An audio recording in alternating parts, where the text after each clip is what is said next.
വളരെ കുറഞ്ഞ ചേരുവ വെച്ചിട്ട് വളരെ സിമ്പിളായിട്ട് ഉണ്ടാക്കിയെടുക്കാൻ പറ്റുന്ന ഒരു ക്യാരറ്റ് പുഡിങ്ങിൻ്റെ റെസിപ്പിയാണ് ഇന്ന് ഷെയർ ചെയ്യുന്നത്.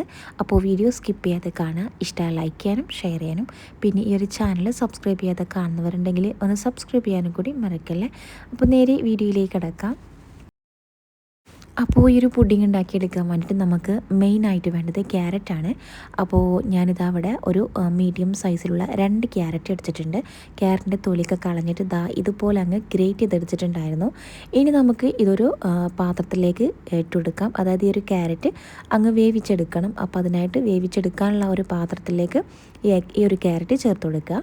ഇനി അതിലേക്ക് പാലൊഴിച്ചു കൊടുക്കുക. ഞാനിപ്പോൾ ഇവിടെ 2 കപ്പ് അളവിൽ പാൽ ചേർത്ത് കൊടുത്തിട്ടുണ്ട്. പാൽ മാത്രമായിട്ട് ചേർത്ത് കൊടുക്കുക, വെള്ളം ഒട്ടും ചേർത്ത് കൊടുക്കല്ലേ.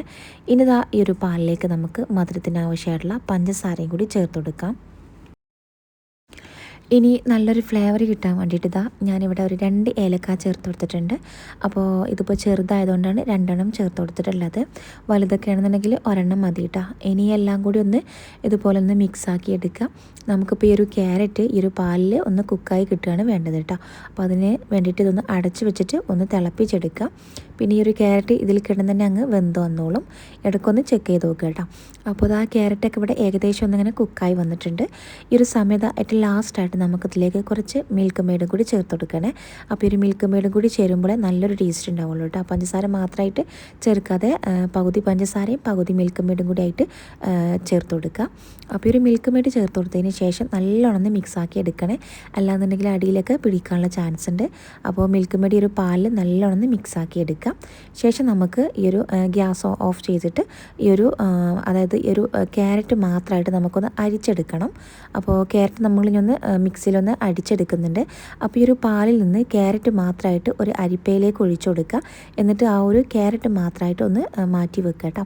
അപ്പോൾ അതിൽ നിന്ന് ക്യാരറ്റൊക്കെ ഞാൻ വേറെ എടുത്തിട്ടുണ്ട്. അപ്പോൾ ഈ ഒരു ക്യാരറ്റ് നേരെ മിക്സിയുടെ ചെറിയ ജാറിലേക്ക് ഇട്ട് കൊടുത്തിട്ട് ഇതുപോലെ പേസ്റ്റ് പോലെ ഒന്ന് അരച്ചെടുക്കണേ. അപ്പോൾ ഒരു വീഡിയോ സ്കിപ്പായി പോയി. അപ്പോൾ അതാണ് ഇതിൽ കാണിക്കാത്തത് കേട്ടോ. അപ്പോൾ ക്യാരറ്റൊക്കെ നല്ലോണം പേസ്റ്റ് പോലെ ഒന്ന് അരച്ചെടുത്തിട്ടുണ്ട്. ഇനി ഈ അരച്ചെടുത്ത ഈ ഒരു ക്യാരറ്റ് നമ്മളിപ്പോൾ ആ ഒരു പാലിലേക്ക് തന്നെ ചേർത്ത് കൊടുക്കുക. എന്നിട്ട് നല്ലോണം ഒടിന്ന് മിക്സാക്കി എടുക്കുക.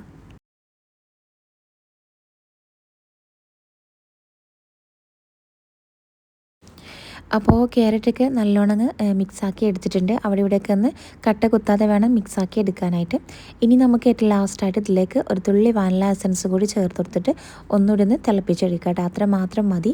ഇനി ഈ ഒരു സമയം തന്നെ ഞാനിവിടെ കുറച്ച് ജലാറ്റിന് വെള്ളത്തിലൊന്ന് മെൽറ്റ് ചെയ്യാനായിട്ട് വെച്ചിട്ടുണ്ടായിരുന്നു കേട്ടോ. കുറച്ച് വെള്ളത്തിൽ ജലാറ്റിന് ചേർത്ത് കൊടുത്തിട്ടുണ്ട്. എന്നിട്ട് ഒന്ന് മെൽറ്റാക്കി എടുത്തിട്ടുണ്ട്. ഇനി ഈ ഒരു ക്യാരറ്റിൻ്റെ മിക്സിലേക്ക് നമുക്കിപ്പോൾ തിളപ്പിച്ച് വെച്ച അല്ലെങ്കിൽ ഈ ഒരു മെൽറ്റാക്കി വെച്ച ആ ഒരു ജലാറ്റിന് അരിച്ചിട്ട് ഒന്ന് അതിലേക്ക് ഒഴിച്ചു കൊടുക്കാം.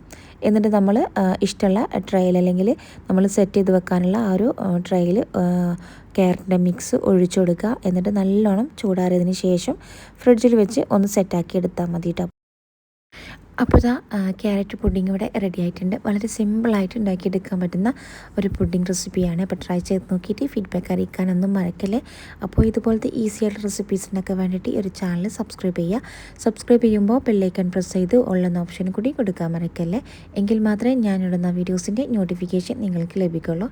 അപ്പോൾ ഇൻഷാ അല്ലാഹ് പുതിയൊരു വീഡിയോയിൽ കാണാം. താങ്ക്